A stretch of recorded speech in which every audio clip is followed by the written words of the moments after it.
You are listening to the Archaeology Podcast Network.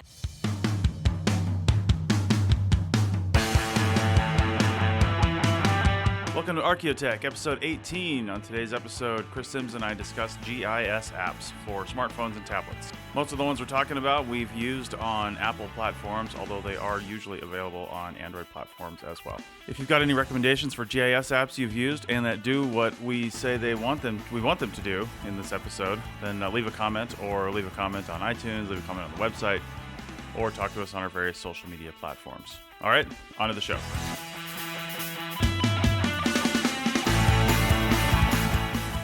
All right, welcome to the Archaeotech Podcast. This is Chris, and I've got Chris next to me. Hey, how's it going? Good. So we're drinking a fine Kentucky bourbon. This is Bullet Bourbon, bottled in Louisville, Kentucky. Yeah, absolutely. I've never had this before, and it's pretty tasty. So today we are going to talk about GIS apps, and anytime you talk about GIS, you need to drink heavily. So we'll see how this goes by the end of it. So we're only going to talk about a few of them. If you look on, say, the Apple iTunes App Store and most likely the Android Play Store, you're going to find a ton of apps that claim to be GIS apps, right? You're going to find a ton of stuff that says, hey, we're GIS, but but full functionality GIS, probably not so much. There's so much to wade through in the Apple Store. Yeah, there is. And I was looking for something. My eventual goal for major field projects is to replace the Trimble. Now, you can do that with sub-meter accuracy, which isn't a problem. There's plenty of Bluetooth add-ons out there that will hook to any smartphone or tablet. They cost anywhere from $1,500 to $3,000. You'll get sub-meter accuracy. Most of the good ones these days, once you connect to it via Bluetooth, will just simply replace the coordinates that your device is normally giving you from its internal GPS with its coordinates. So you don't have to do anything special. You don't have to go to its application or anything like that. If you're reading coordinates in any app, if that thing is turned on, you're getting sub-meter accuracy. Now, you might not be able to see a lot of the data that you can see on like a Trimble, like what kind of accuracy you're getting, how many satellites you're picking up, unless you flip over to their application. So you'll probably have to do that, would be my guess. Or unless you're using a GIS application, which I haven't seen yet, that actually incorporates those kind of data, from the device. Yeah. But I don't know. Anyway, that's not the problem. Sub-meter accuracy is not the problem. The problem is having a GIS app that actually does everything we want it to do. And so far, I've asked on Facebook, I've asked on LinkedIn, I've asked other people that should know these things. Nobody's given me a solution that will totally replace the Trimble for me. Yeah. And we want to replace the Trimble because they've kind of cornered the market on sub-meter accuracy in a usable format between their handheld units, the Geo XH, Explorer or something like that? Yeah. And their Pathfinder application, which is just maddening to use. But those are very expensive and they're cost prohibitive to smaller firms or even academic or avocational applications. So, we want to get into things that are readily available for cheap or hopefully free so that we can, start using this data in a presentable format. So we're out here surfing the iTunes App Store, and we've tried a few of these out. And Chris, why don't you start us off with an app called Spectio? Will do. And let me just, before I get too far into that, I want to add to something that you said on the reason I'm looking for this stuff. Not just everything Chris lined out, which is valid, but even for a much simpler reason for me. For the same reason I wanted an iPod and then an iPhone later on, is I like taking devices I'm already using and using them for other things so I can carry less crap with me. Because the less crap you have to carry with you, the less is going to break, blah, blah, blah, blah, blah, right? So the Trimble, even though it's running a version of Windows, is really still quite limited, because if you had all your site recording stuff on there, you had everything on there in the GPS device, and you could collect data that way, you're not going to be doing that because you're running a crew of 4 people, and one of those persons is using the Trimble to record the site geospatially while everybody else is doing that stuff. So unless you had like 5 Trimbles, which just isn't going to work. So on our crews, we have all iPads. So my thought is, all you'd have to do is give whoever's going to do the site mapping that day the Bluetooth submeter device, and anybody with a tablet could record that site. Yeah. And if you're like, oh, I'm done recording this site, and the person wants to go take photos or go take points on diagnostic artifacts, then you could just toss them the Bluetooth submeter, and they could go do their artifacts and take their points, and you just collect it all in the end, and it's done. And that's what I want ultimately. So, not to mention, a Trimble's a big, heavy piece of shit, and everybody wants to get rid of it. So, luckily, they're not a sponsor of the Archaeotech podcast yet. I don't know if I would take it. I don't know if they. I definitely wouldn't take Esri if they contacted and says, "Hey, can we advertise?" No, you can't. Maybe if they gave us free copies of our GIS, maybe they could twist my arm. Maybe I'd hand out usernames and passwords for that. All right, so we're going to talk about Spectio, which is one I found. It's by a company called Ornicept Incorporated. And if you are smart, unlike me, and you read the name Ornicept, which I'm actually just realizing as I'm talking to you this right now, a lot of their default sort of forms that they have inside of their application to use have to do with collecting bird data. Ornicept. It's the bird interceptor. Yes. So, and they had other stuff on there, but most of it had to do with collecting information about birds and things like that. I'm also realizing the screenshot here from the App Store shows someone pointing their iPad at a wind turbine, which is, the enemy of all amateur bird watchers. Right. So, this thing is, you can collect field data with this. There's no getting around that. You can collect field data. The problem is export. Export's not very good. It won't export the types of shape files that we need. It says it will, which is kind of a tricky thing here. It says it will, but what they don't tell you that, what's not mentioned anywhere on the iTunes App Store here is that only works on Android and Windows tablets. So a lot of the functionality of this probably would work if you're using it on Android or Windows. So I was trying it on an iPad, and most of the stuff that they have just doesn't work. They say it does. It's all listed in the things that they said it says they can do, but it just doesn't work. And also, this isn't free. The app is free, but the service isn't free. I'm trying to remember how much it was. I'll have to go to the website and put this in the field notes, but I want to say it was close to $100 a year, maybe, or something like that, which honestly isn't terrible. So I can't really, I can't really speak to the Android side of this. Maybe it would be decent. Maybe it wouldn't be. I personally didn't like the functionality. I didn't like the way that it recorded shapefiles. It felt a little clumsy. It didn't seem like on the iPad version that I could bring in a background file, which you're going to notice is a running theme throughout today's show, is background files. And let's get into that just a little bit. So on our project currently, and there are projects where you might not need a background file, but on our project currently, we couldn't do this without being able to see our shape of our project area on our device in real time. Yeah. It's just too complicated. Yeah. It's too geometrically complicated. There's previously recorded sites, previously recorded roads, stuff like that. Not only that, but the way we're keeping track of our area is we'll digitize in a shape called our survey coverage area. And the only way we can do that, really, you could figure out all your coordinates, I guess, and draw a shape in, but we use the shape of the background to do that. Yeah. So I don't know. This is like I said, I would suggest not getting this for archaeology if you're running on an iDevice. But feel free to try it and tell us how it went out if you're running Android. So or something else that this actually works on. Yeah, and we would love to have some feedback on, any users of other platforms and other technologies, and if you want to speak on the show, contact us through the show notes. Yeah, absolutely.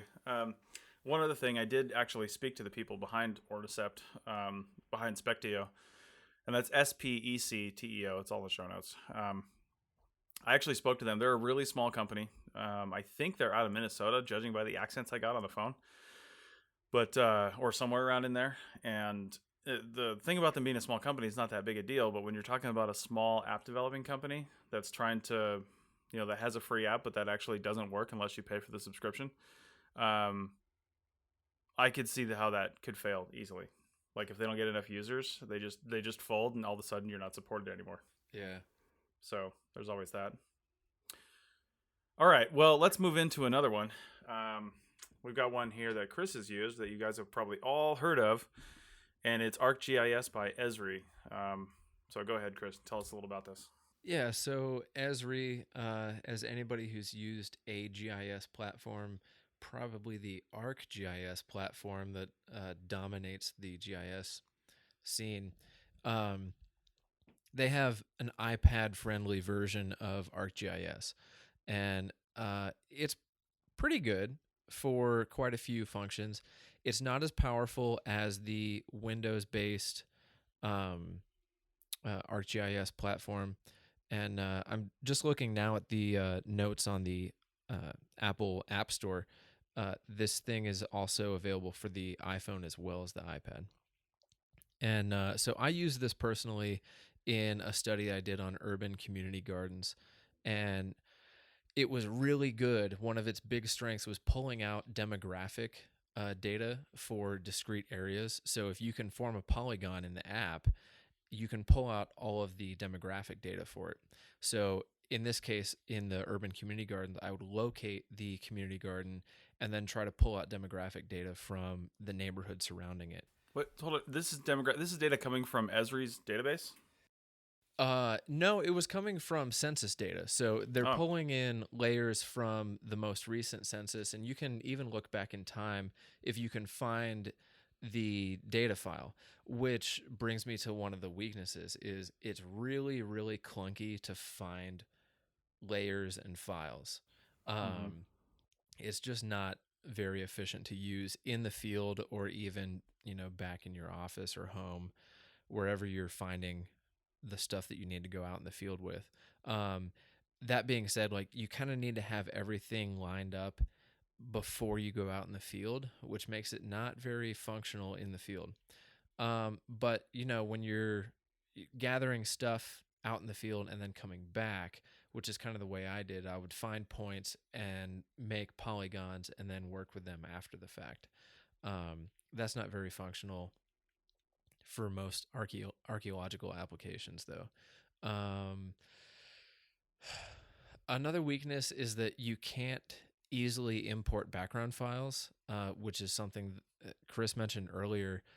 We need that in the field when we're doing archaeology. And so I would say don't use this in the field, but if you're going to do something in an urban environment where you can kind of have the pace of being able to find your files before you go out and you have more readily available files, maybe Esri's ArcGIS app for the iPad is good to use, especially for like demographic functions, but it's pretty weak in terms of like creating shapefiles, creating metadata, creating points, stuff like that, and exporting it, as Chris mentioned with the previous app, Spectio. The exporting feature just makes the app crash all the time. So yeah, it's a little frustrating, but it was good for what I used it for, which was simply demographic data, which, if you can find a use for any of the preloaded files and layers, it's solid. But otherwise, no, don't expect it to solve your problems in the field. Now, one thing I think I've seen in this application, but I've never used it before, is does it have the ability to, if you've got like a GIS FTP site or something like that, can it link to that? Yes. So if you do have that set up, you can import from the server. And that's something that, some people don't have the knowledge to do that. And, working with other people, it could be quite difficult. But, if you're able to set that up, then it could be pretty powerful if you've got all of the files that you need on your FTP. Mm-hmm. Okay. All right. So something that might work for some things, but won't work for a lot of what we do, which we're finding is going to be a theme to this show. Yeah, especially in remote areas where you can't find, like cell coverage or Wi-Fi coverage, stuff like that. This app is pretty vulnerable to the conditions that we find in the field, usually in archaeology. Right, because a lot of that data that you had in there is being pulled down from servers. It's not downloaded with the application. Yeah. So one thing I'm noticing and if there's if there happens to be any app developers listening out there, the only thing I want to do is collect 3 types of features: points, lines, and polylines, and put a background behind them and export them. That's it. That's all I want to do right now, and it seems to be the most difficult thing to find. Yeah, there's like 3 steps. Import your background file, create your shape files, and then export that stuff. Yeah. Simple, right? Yeah. Yeah, let's do it. Yeah, For some reason, this just isn't happening. It should only cost about $50,000 for us to make that app. Yeah. That's ridiculous. Chump change, right? The cost of 10 Trimbles. Wow, that really puts it into perspective, doesn't it? Yeah. Yeah. I don't even know if you could get 10 Trimbles for $50,000 because you need the Pathfinder license, the TerraSync license, all that stuff. Man, we might just have to build an app. All right. Well, let's take a short break. Speaking of iPads, listen to this iPad mini promo, which you're going to get sick of until you go out there and do what it says so you can try to win this iPad. Just do it. Win the iPad. Just do it. Yeah. We will not load any of these applications on it for you. Actually, maybe we will, but for a significantly high cost. All right. Back in a second.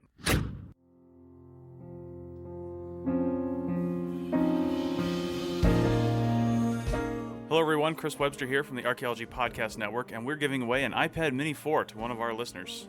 The iPad Mini 4 came out in September. It's a 16-gigabyte space gray iPad with AT&T cellular-ready antenna. All that means is it comes with GPS. You do not need to get a data plan. And you don't even need to be on AT&T if you never plan to get a data plan. It just has GPS. It also has a fingerprint sensor and Apple Pay ready and all the good perks that come with that. So it's a good iPad. We use them in the field. There are 2 easy ways to enter. 1, do a Profiles in CRM interview before December 15th, 2015, or recommend someone for an interview. You'll both get an entry once the interview is posted. If you want to know more about Profiles in CRM, go to www.archaeologypodcastnetwork.com/profiles. All the questions are listed right there. The other way to enter is to like the APN Facebook page and share it with your friends on Facebook to get the word out about our awesome podcasts. The winner will be announced December 16th, 2015 at 4 p.m. Pacific time. So get your entries in, send me those emails for people that want to do the Profiles in CRM podcast, and good luck to everyone. iMac, take us out with a binary solo.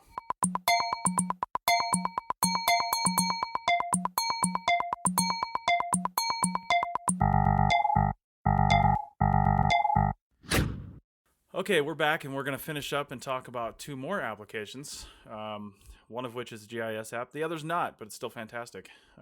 Actually, both of these apps I'm about to talk about, the only thing each one lacks is the thing the other one does. So if I could bring these together, we'd have a fantastic application. This is a common theme with using the iPad in the field is you kind of have to use multiple apps to accomplish your one workflow. Right. And the problem with GIS is you can't use multiple apps to accomplish your one workflow because you need it all to be right there. Yeah. Yeah, you just need it to be right there. So now we're going to go to the hated by some people, I don't know, maybe GIS people love them, I don't know, but Trimble makes TerraSync. TerraSync is the software that most people use on the Trimble, I would say. You can use ArcPad, which we haven't talked about, but we may talk about in the future. But a lot of people just use TerraSync because it comes. I mean, Trimble makes TerraSync, so they're kind of one and the same. Now, Trimble also makes TerraFlex Mobile, okay, which I believe is $149 a year. I'll look back through my emails. I mean, a month, $149 a month. Which, when you think about it, is still way cheaper than your license for TerraSync and Pathfinder Office, which you need to run, to process your data. So it's still cheaper, and you're not using a Trimble, you're using an iPad, okay? Now, here's another thing. It doesn't work on Android. It works on, and it actually, technically, doesn't work on iPad, okay? It's a blown-up version of the iPhone version. They have iPhone TerraFlex, but they don't actually have iPad. It will run on an iPad, but in, really huge 2x mode, which is slightly pixelated and stupid. I don't know why this company has decided to do this, but the way TerraFlex works is it doesn't work at all unless you're using the companion desktop application. And the desktop application is also called TerraFlex. So on the desktop application, you create your forms, they call it. And the forms are basically prompts for your field team. They say, You can put different fields in there and say you're collecting different types of data, or you have drop-down menus because they're, maybe they're answering certain questions. They've got a lot of stuff in here about doing inspections on like light poles and stuff like that. Like what type of pole is it? What type of intersections it at? All this kind of crazy stuff. And tree inspection, which is right on the thing here. The type of tree it is. They've got whether or not it's, to trim or monitor the tree, stuff like that. So basic questions you can ask yourself. Now, I was looking at this for archaeology, and you can make it work. You can do things like essentially think of the forms as a data dictionary, and you can create something that says artifact, boundary, datum, stuff like that. Yeah. And the information you're collecting about it is either a description or, the point itself or, whatever else you want to include with that piece of data. And then you take the point and you're good to go. And each type of form, you can't have more than one type of point on that form. The form is either a point form, a polyline form, or an area form, that type of thing, the three standard features. So you can export these data. You can export your information as a CSV file. You can export all this into the TerraFlex desktop application and then create shapefiles from that, which is handy, which you can read in any GIS program after that. The big problem is, like I said before, is that you can't put in a background map. And the funny thing is about this is on the desktop version, you can drop in. I just drag and dropped our project boundaries, and I was like, oh my God, this is totally going to work. Here's our project boundary. I'm recording points. Everything is looking great. I export everything I did, all the forms I created to the iPad, and guess what? Project boundary doesn't go.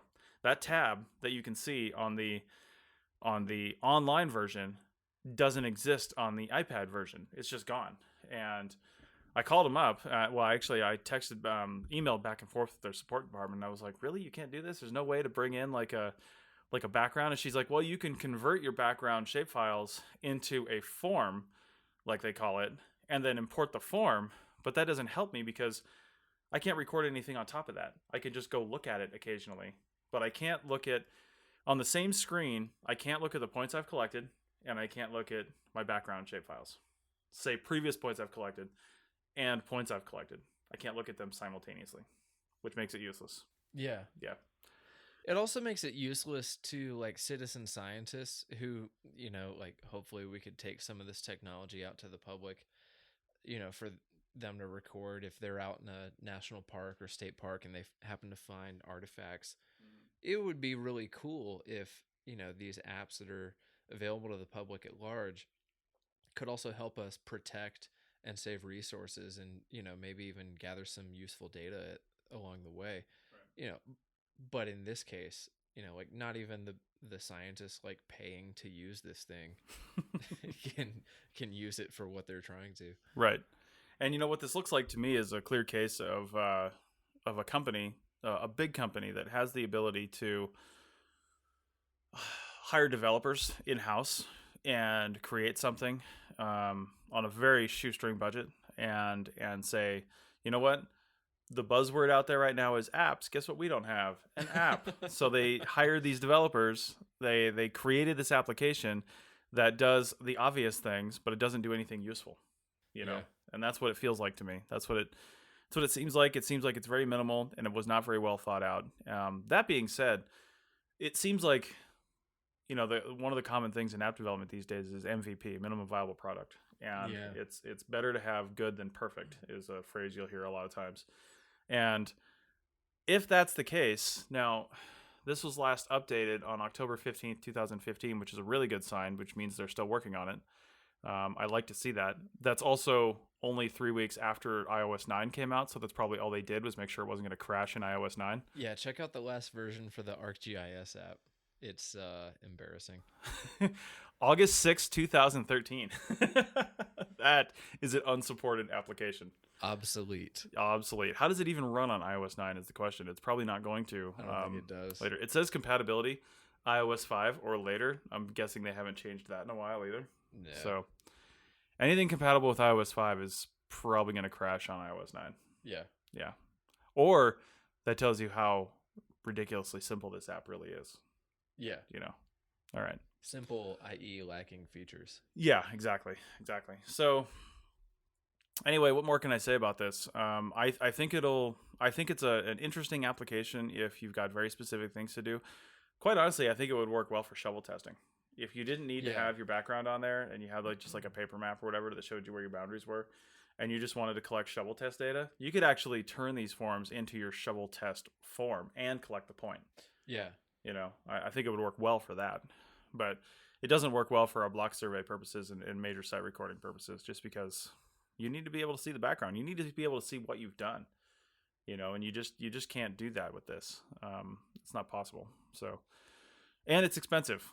If you're just using it for shovel testing, I'd find it hard to justify those costs. Yeah. Then again, though, at $150 a month, how long does it take to digitize, 3,000 shovel test forms for the month? How long does that take? Probably less than, That's a lot of overhead hours. That's a lot of overhead hours. So maybe it is worth it. Yeah. Yeah. I don't know. Who knows? Yeah. Anyway, but the thing is, aside from taking the point, there's nothing this is doing special data collection wise that you couldn't do with a spreadsheet app on your iPhone or your smartphone. I mean, as far as shovel testing goes, you can collect that in pretty much anything and have good data. Yeah. So I don't know. I don't know if it's worth it. We're not really going to have anything that we endorse on this program today.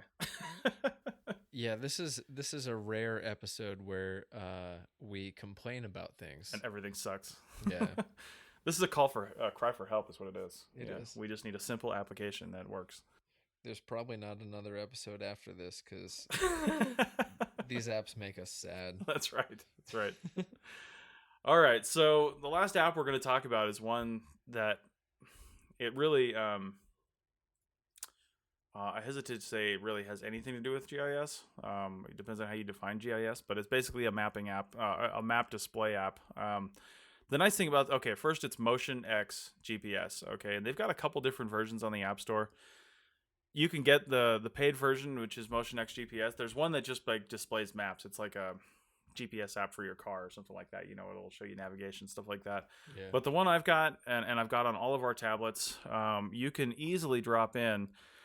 You can connect to Dropbox, which is what I did, and just drop in like a KML file. And for those that don't know, a KML file or a GPX file are two things that you use like with Google Earth. GPX file is really just a points file for GPSs, right? Yeah. It has all the points in it for typical GPSs out there, typically Garmin GPSs, but I think it works with most of them. And the KML file is a specific thing to Google Earth, and Google Earth will export KML files, and a lot of mapping applications will save things in KML file, and which is really handy because we've got our GIS department saved all of our project boundaries, previously recorded sites, previously recorded road data, and previously recorded points, if we had any of those, for our current project area as KML files and GPX files, because if we wanted to drop them on regular GPSs. And I dropped them into Motion X GPS, and it works great. It works absolutely fantastic. Yeah, I love this app. I've been using it daily for the past, 2 or 3 months? Mm-hmm. Yeah, it's pretty awesome.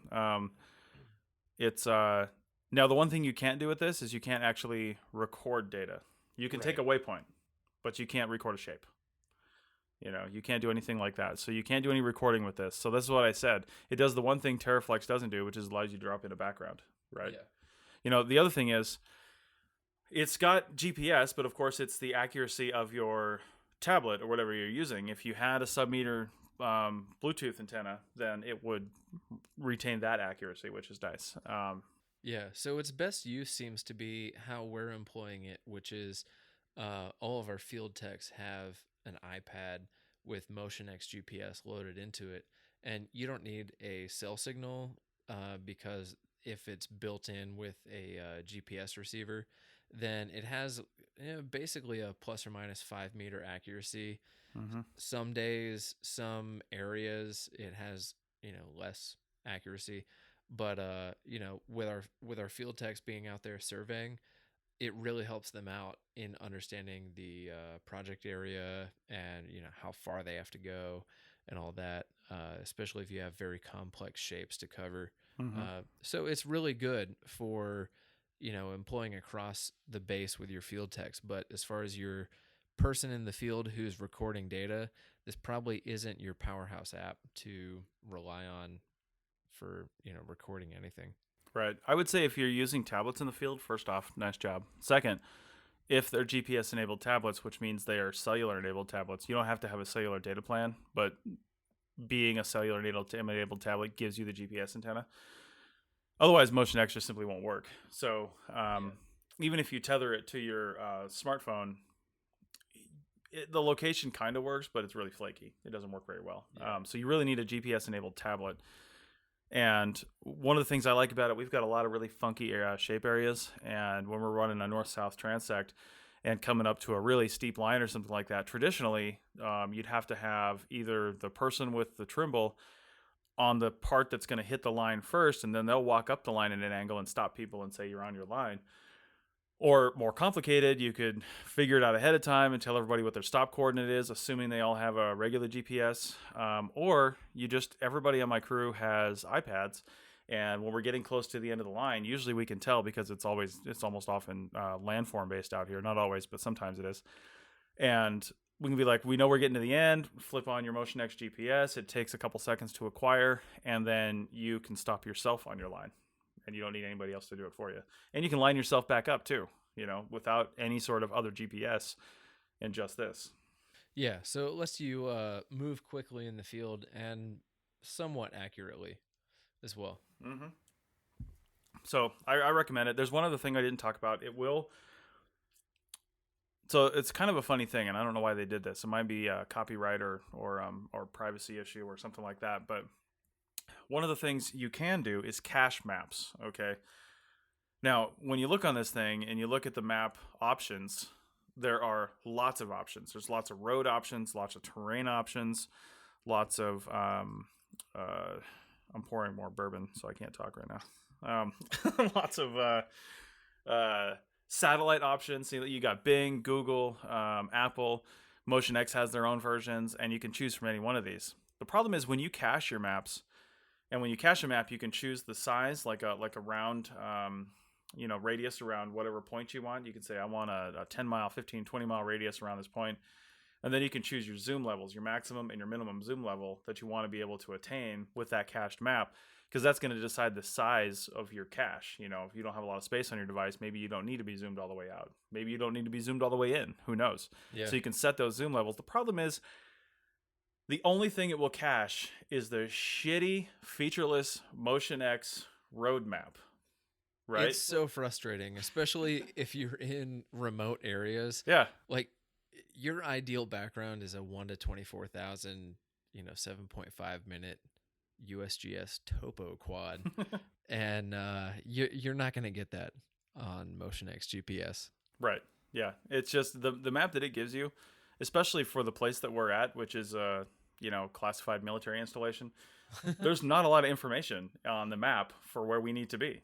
Yeah, so while we're using this out in the field on this classified military installation, we're walking in abstract space towards, our red line of our survey polygon. And it's useful enough that we can use it for that, but it would be super helpful if we could have some terrain features or anything to help guide us. Yeah, I'd love to have a background satellite map. And that's the one thing this is lacking. I can drop in any shape files that I want, or KML files really, or GPX files, but I can't drop in an image that I've been able to figure out yet. If you can, and you've used this and you know how, send us a message and let me know how. We need this. Yeah, we do need this. And Help. Maybe I just haven't spent the time to figure it out. Who knows? But I've looked all over this thing, and I can't find where you can drop in a different back or a different map as your background.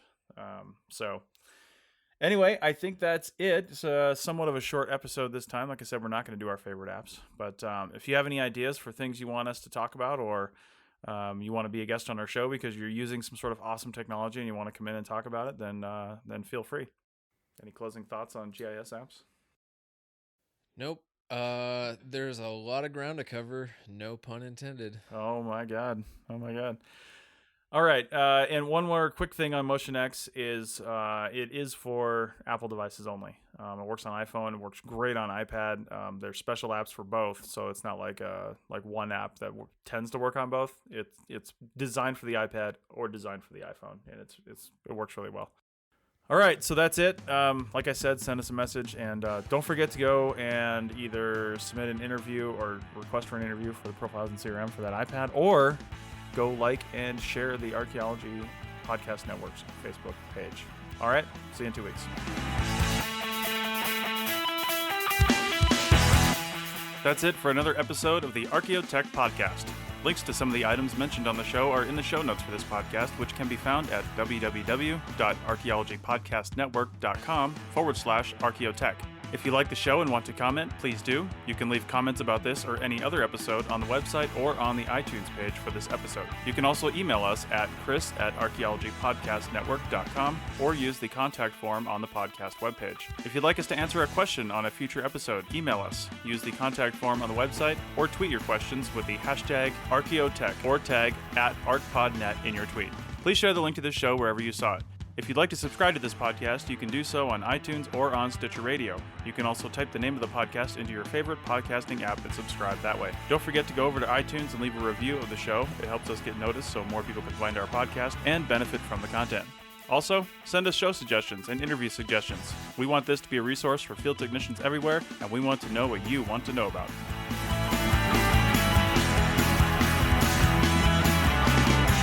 This has been a presentation of the Archaeology Podcast Network. Visit us on the web for show notes and other podcasts at www.archaeologypodcastnetwork.com. Contact us at chris@archaeologypodcastnetwork.com. Thanks again for listening to this episode and for supporting the Archaeology Podcast Network. If you want these shows to keep going, consider becoming a member for just $7.99 a month. That's cheaper than a venti quad eggnog latte. Go to archpodnet.com/members for more info.